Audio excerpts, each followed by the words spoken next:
Football Rob here, and this video is a special little video because I don't have any notes. I don't even remember where I put my glasses. I'm gonna go without them. This past weekend, we saw two big overtime games.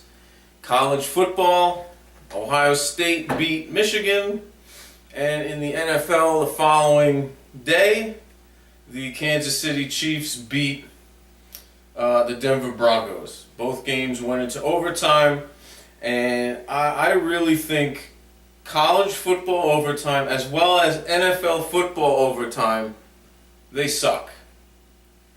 I think the whole system that both leagues implement, they're terrible. It's hard to watch. It's bad for the game. And quite frankly, it needs to be tweaked. And that's why I'm making this video.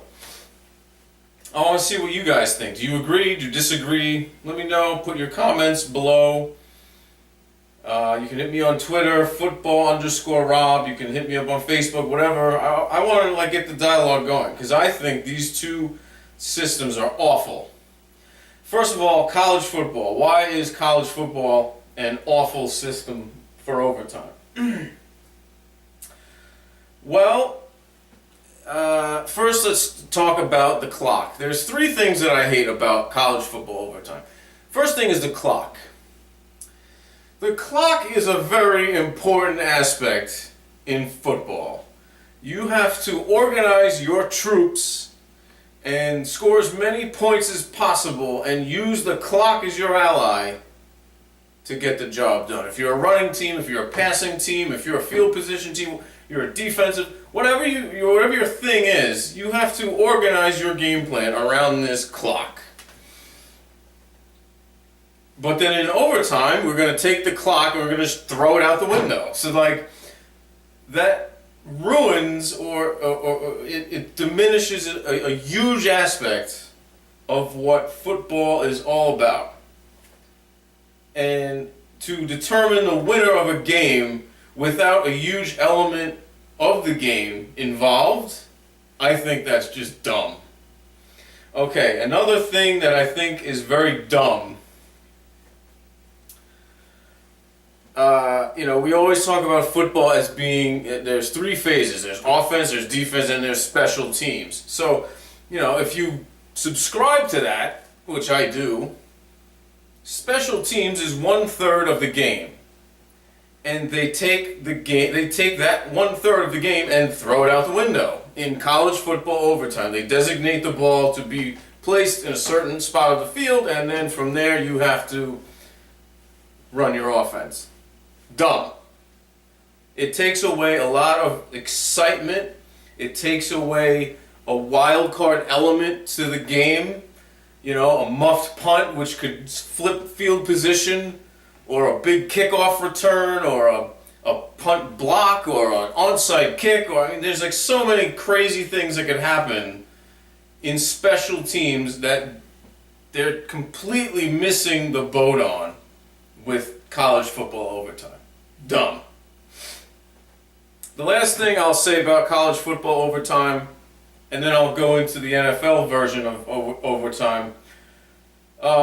These innings, they have these innings. I guess that's the only way I could explain it to someone in layman's terms. Team A does whatever they do, and then Team B gets a chance to answer that, and then if they fall into the same outcome, then Team B goes first in the next inning, and then Team A goes first in the next inning, and they continue that until a winner is decided. That takes away an excitement to the game as well, because if I know that this game is going to continue regardless of if so-and-so gets a field goal or so-and-so gets a touchdown, the game will continue regardless. There's no dramatics to the game. It's very anticlimactic to have these innings. And furthermore, these games could go on forever if you have innings. It could go into 5 overtime, 6 overtime, 7 overtime. You can have a college football game that lasts 6 hours. And, what if I have things to do? What if I have to go to softball practice? What if I have kids to pick up? What if I have to, whatever, go to church? Whatever your things to do list includes, this huge block of time is not conducive to real life people that have things to do.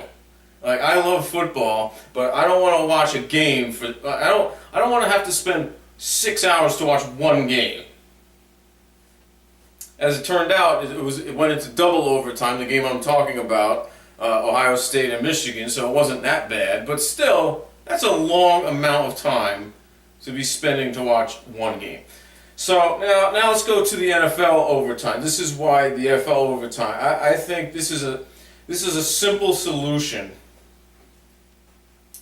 The way I would run NFL overtimes.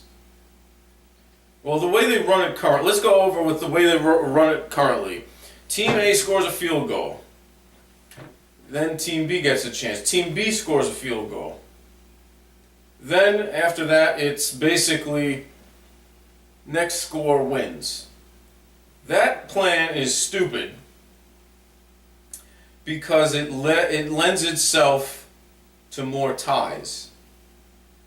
And there's nothing worse than playing 75 minutes of football and not coming up with a winner. I mean, like, why did these guys bash each other in the head for 4.5 hours for a tie?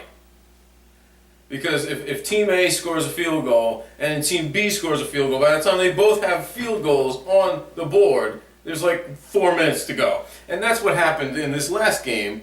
And if it weren't for this doink field goal that went in by Santos, it would have been another tie on Sunday Night Football. The answer to this one is simple.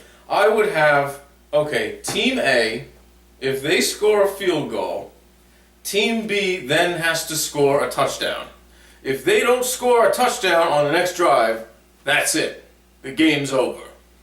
And people say, oh, it's not fair, and blah blah blah. It's not fair because you have to give them a chance, and how come they, Look, man, do you want to find out who wins the game, or do you want to have ties? And when you have ties, you screw up the win-loss records, and that's very important for playoff seeding. I don't want my teams that are 9-6-1 or 8-7-1. That's a stupid-looking record, and that ruins all kinds of playoff implications. So if you want to have a winner, and that's why they play the game, right? You don't play to just play it. You play to win the game. That's what a great philosopher once said. If you want to have a winner, that's the way you would do it. Team A gets if they score a field goal, Team B gets one chance, one crack at the end zone. If they don't make it, tough shit. That's the way the cookie crumbles. And furthermore, last thing I'd say, that also helps in the interest of time. Because Sunday Night Football, people living on the East Coast watching that game, they have work the next day. They don't have all night to watch this thing go on. So you want to wrap up the game in a condensed amount of time. That would kind of help the cause. And I think both systems are bad. I don't even know what the answer would be for college football. That system is a complete mess for overtimes. But the NFL one is pretty simple. I think if college football adopted that NFL style that I just mentioned, maybe that would be better off. But I don't know. Let me know. That's the end of my rant. Let me know what you think. College football overtime, I think, is horrible. NFL overtime needs a little tweak. That's all I've got to say. Football Rob, signing off.